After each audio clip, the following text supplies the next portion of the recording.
morning, everybody, and happy Wednesday. And Hong Kong on a fabulous sales day yesterday. It was great to see us put our momentum into the way that we want things to be, and some great posts as well. I love seeing our managers and our MITs on the Zoom calls yesterday. You all were absolutely superb. Now, yesterday in our Pretty Woman moment, we had some great success, and let me share them with you. As you know, we're all about talking about, from an experience, of course, that our customers have an amazing Pretty Woman moment. And from a KPI perspective, is that we want to move our number of customers who buy one item into the number that buy two.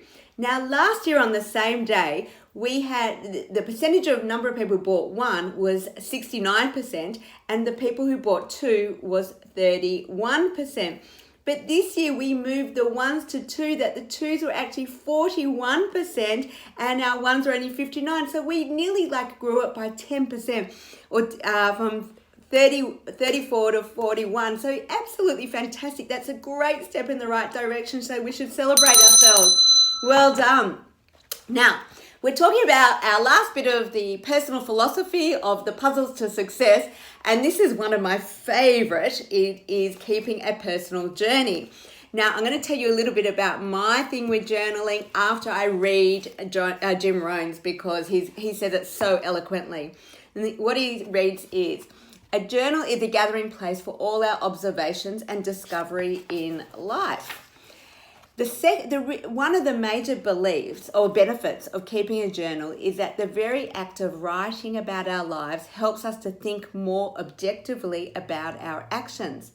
Writing tends to slow down the flow of information, and as we pause to gather our thoughts about an event we are trying to capture on paper, we have time to ponder and analyze the experience and scrutinize our reaction and our philosophy behind it, and refine it to help us build a better life.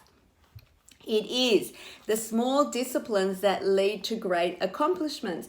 And of course, in building a great life, we do it not only 1 year at a time, 1 month at a time, 1 week at a time, but 1 day at a time, and actually 1 moment at a time.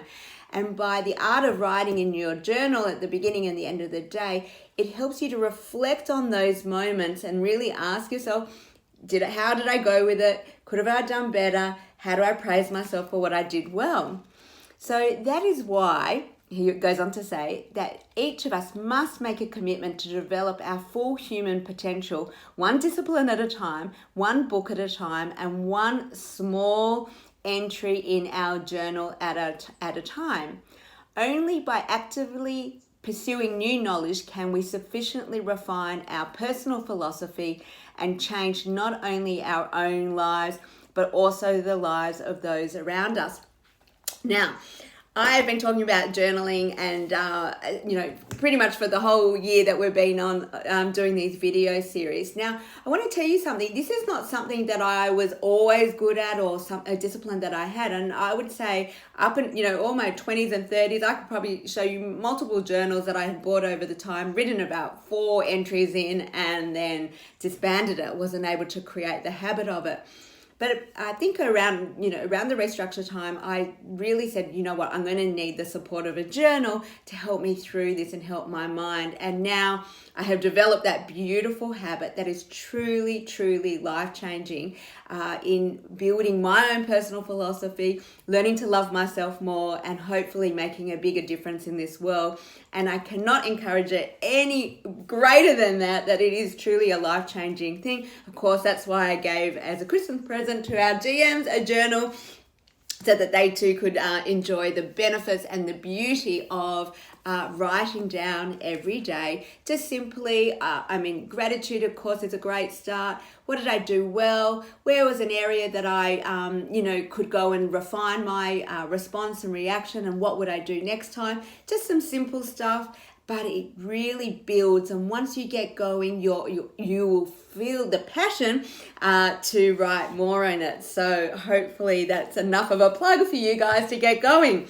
And just a reminder, next Tuesday at 8 a.m. we have our company update, which should be great, and hopefully we'll have everyone on there so that we can hear what's happened, how we went for the last quarter, and of course what's in store for 2021 and this quarter coming up.